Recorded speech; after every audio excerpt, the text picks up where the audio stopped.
Hey everyone, it's Kirk Mastin here at Mastin Labs, and today I'm going to be showing you how to get a beautiful, warm, and neutral edit for your photos using the Portra Original Pack by Mastin Labs. I really want to make it easy for you to just do 3 steps and get a beautiful, timeless, consistent result, which is why Mastin Labs exists, bringing you the beauty of film and the simplicity of the film workflow. So, what exactly makes a warm and neutral edit? Well, these 3 films will help get you there quickly. Um, Inside of the Portra Original Pack, we've got Portra 160, Portra 400, and Portra 800, in addition to a lot of other tools that work alongside these films. Portra 160 is the least saturated of the 3 films, and it is more of a brown orange color palette overall. That may sound a little bit strange, but you'll see what I mean when I start editing photos, what that means. And Portra 160 is a great base when you're trying to have a slightly moody look without it being overbearing and too powerful. Again, the color is subtle and neutral. The contrast is medium, and it is by its very definition a very low saturation film. In some ways, it's like Fuji 400H, but instead of the Fuji color palette, it's in the Kodak Portra color palette, which tends to be warm, orange, yellow, red, those colors. Next up, we've got Portra 400, which is one of my favorite films of all time. It's wonderful, especially if you're shooting in a dark and rainy location such as Seattle, or maybe if you live in England, where you don't have as much sun. What is really cool about Portra 400 is that it adds a lot of warmth, in particular to very pale skin. So if you have clients with very pale skin, Portra 400 is a wonderful base that remains neutral, but gives that client a healthier glow to their skin. In general, it's got more saturation than Portra 160 and remains with kind of a medium contrast. Rounding out the pack, we've got Portra 800, which has more saturation than Portra 400 and a little bit higher contrast. It is related to Portra 400, and originally just the actual film itself was made just so you had a faster speed film if you're shooting in lower light. But it does tend to have a little bit different coloring than Portra 400.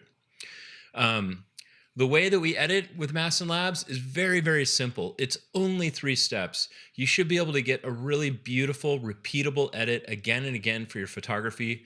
And this consistency is what's going to make your work stand out. And you're going to be able to focus on your art. The workflow is simple. It's just 3 steps. You want to apply the preset. And this just gives you the correct color palette. It changes all the colors in the image to shift and be in line with the film that you're emulating. It also adds a little bit of micro contrast to the image, and that's kind of the 3-dimensional pop. The second step is adjusting exposure. No camera can know exactly what the correct exposure is for your image. In general, most camera sensors, even when set to auto exposure, will underexpose your image a little bit to protect the highlights. That just means that in general, you're going to have to increase the exposure for a lot of your photos when you go to edit in Lightroom. But it's super easy. And then the last step is adjusting your white balance and tint. Until we have a camera that has a human brain inside of it, it is just guessing what color of light that you're in, even with auto white balance.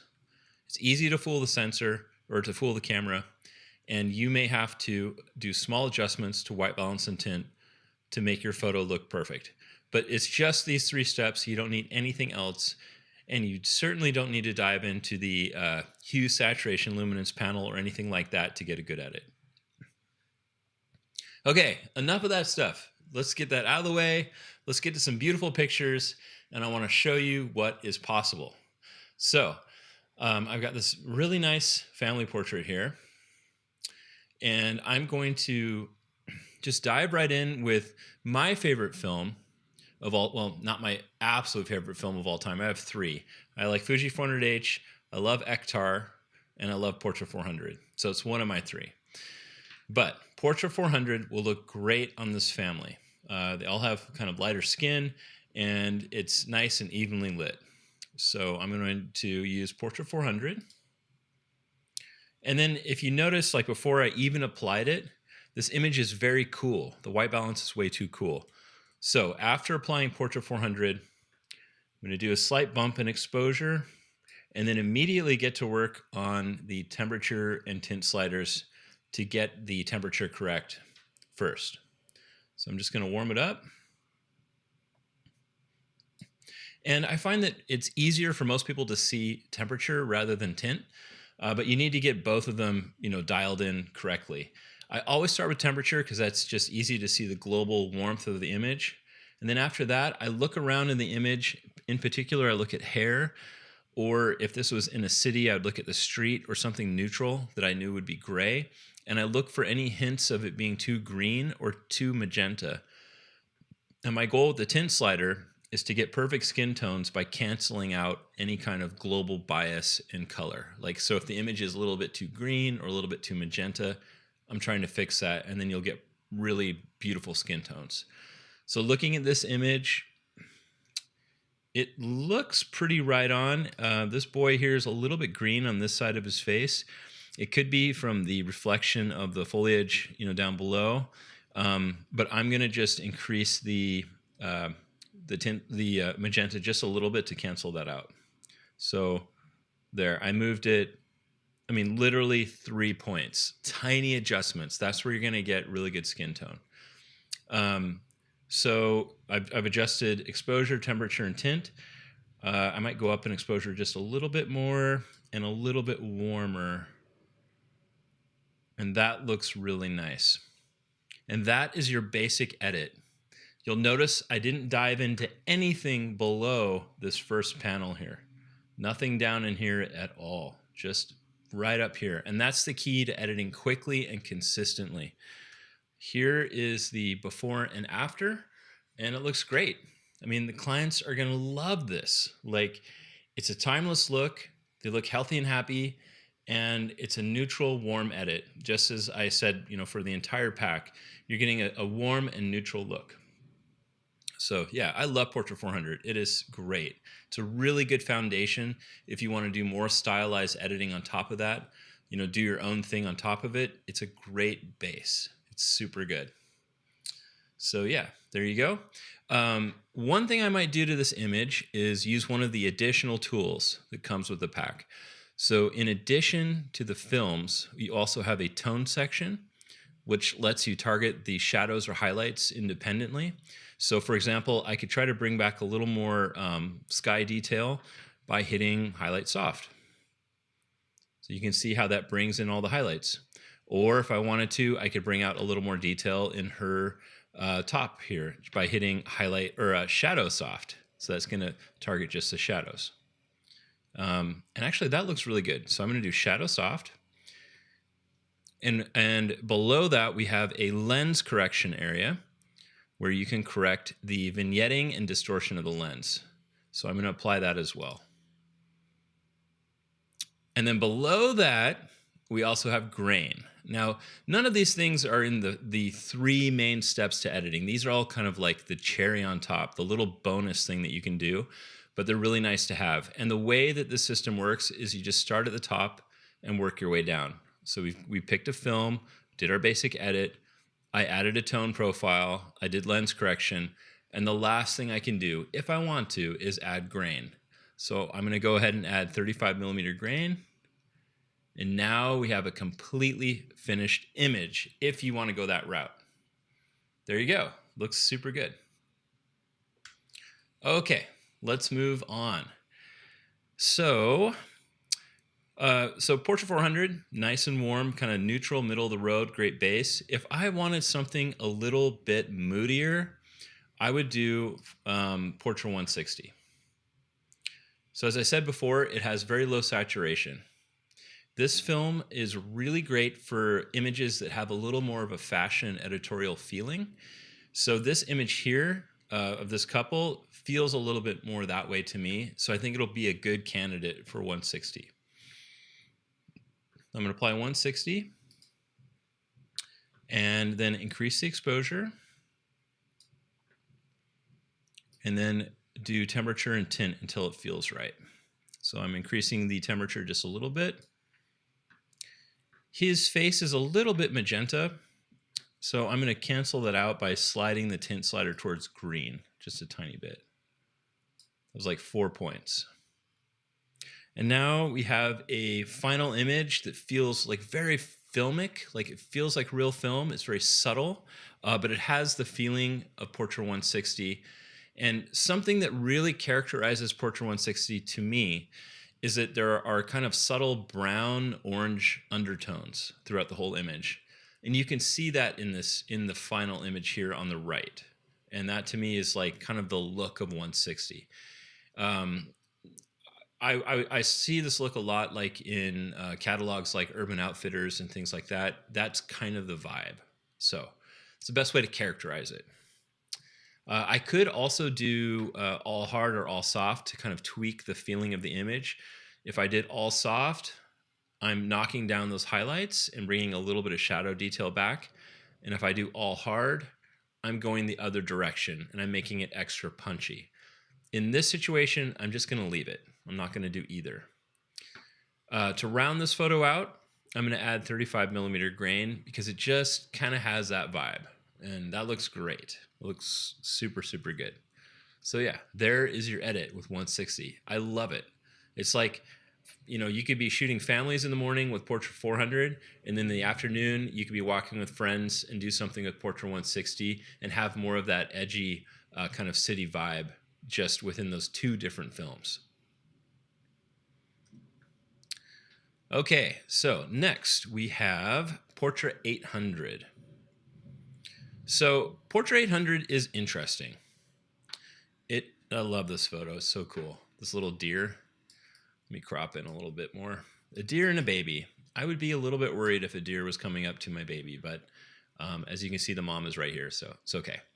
Portra 800 is very similar to Portra 400, except it has a lot more color, I guess. Let me show you.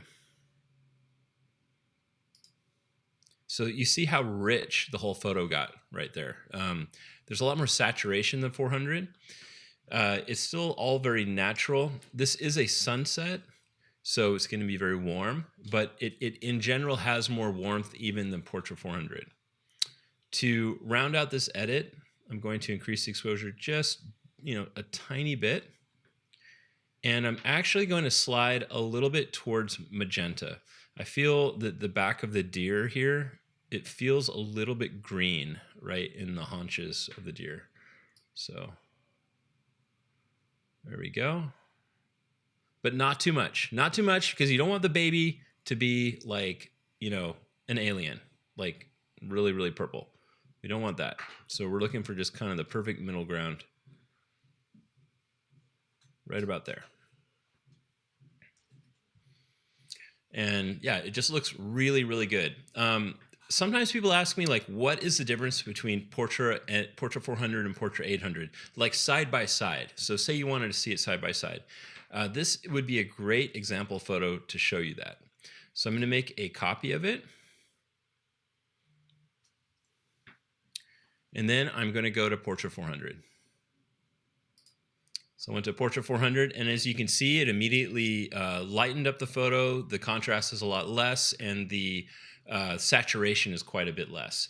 If I wanted to get them a little bit closer together, I could drop the exposure just a tiny bit, but that is a good Portra 400 edit. And if I put them together, you can hopefully see what the subtle difference is between them.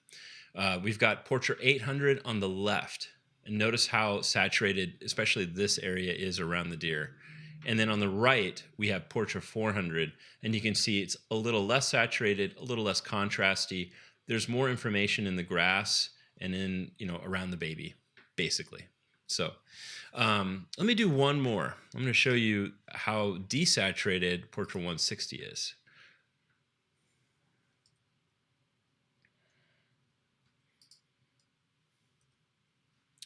All right. Somehow I've made two copies.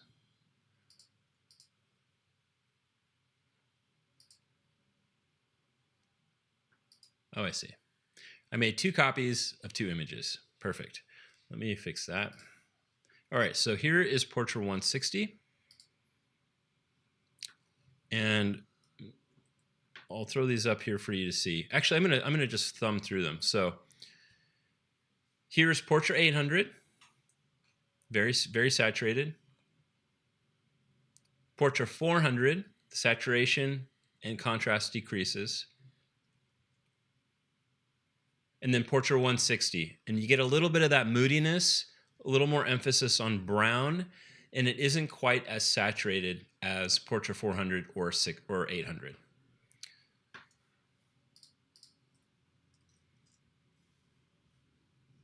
And here's all three of them side by side. There you go. Hopefully that is very helpful to you. Okay, moving on. Let me do a few more edits for you. I love this photo. Okay, so on a photo like this, if I wanted to do something a little more, again, kind of urban outfitty, I would probably start with Portra 160. It's kind of like dark and moody light, like the light version of dark and moody. If you really wanted to go super dark and moody, you would use something out of the Portra Push pack, which is a separate pack. And in that pack, we take these same three films, but they're developed differently in the chemistry, and it shifts the colors and tones quite a bit more than in any other pack towards a moody look. But if you wanted a little bit of that moody look, you have that in Portra 160. So just in one click, you have a great starting point for kind of a fashion editorial. If I wanted to go another direction completely and just really, play with the color in this image, like especially the red like terracotta stone under her feet and this mural, I would do something with Portra 800. And as soon as I click on it, you can see how vibrant that gets. Again, neither one is like the right look. It really depends on what you want as an artist and how you feel when you're editing your photos and what your style is. Within this pack, you have a lot of variety. You can go all the way from like a little bit moody and desaturated and calm to more excited and bright and vivid with Portra 800, with Portra 400 being just this perfect kind of middle neutral ground.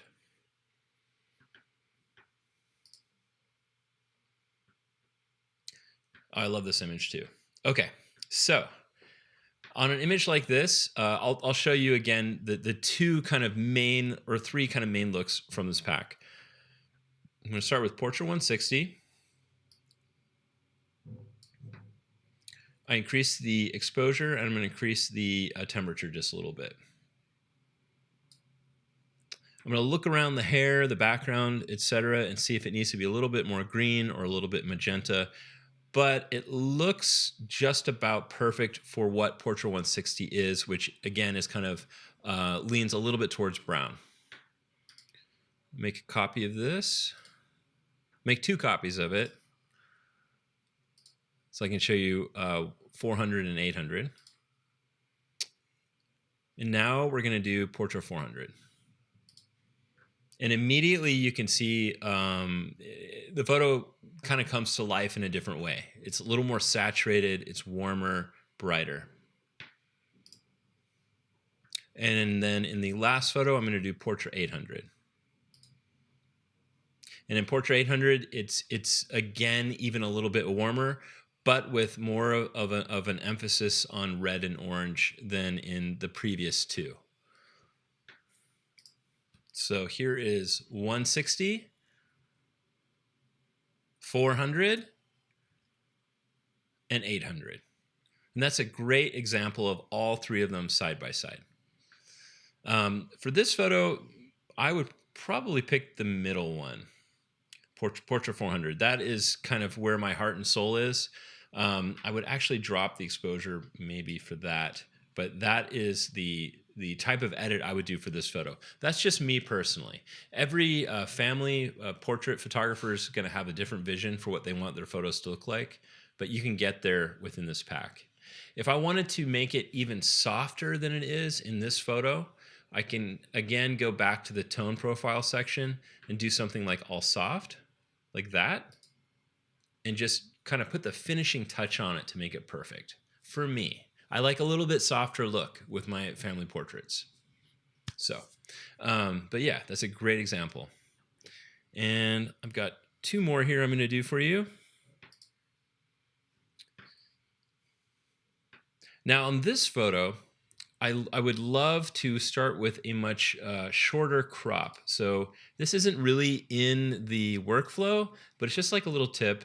And that is when you have a vertical image that has the ratio that's coming straight out of your DSLR, unless it's like a fancy medium format DSLR, I believe that it's better to crop them a little bit shorter.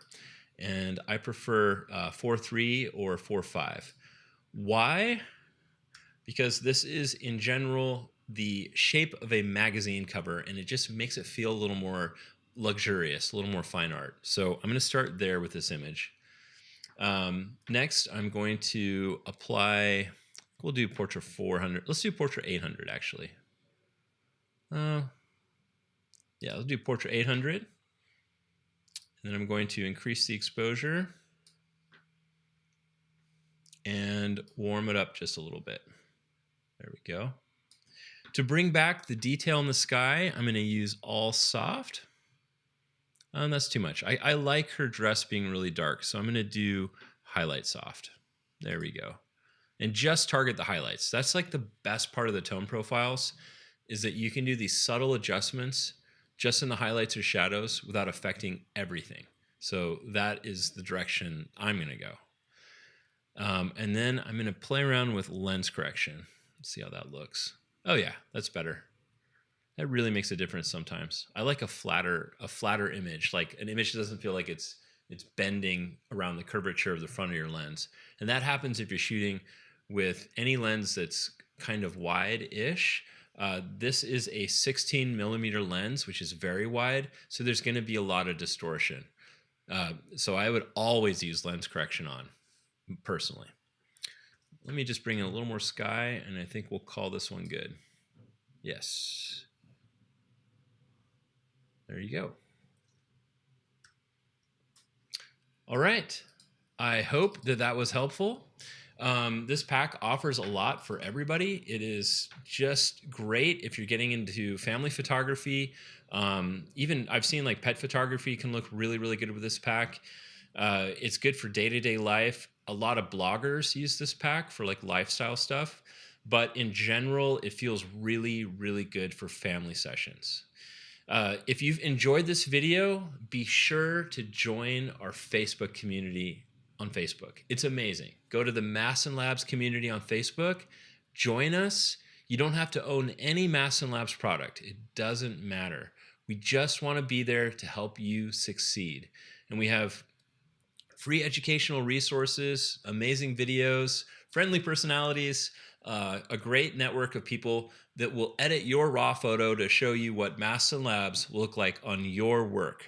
Because that's the only way to really, really, really, really feel confident that it's right for you. But we're here for you, and we want you to succeed. If you've enjoyed this video, also be sure to smash that subscribe button on YouTube and join us so that you won't miss a single thing. It's just the best way to make sure you get all the good stuff we're making. Until next time, have a great day editing, and we can't wait to see you back in the digital world.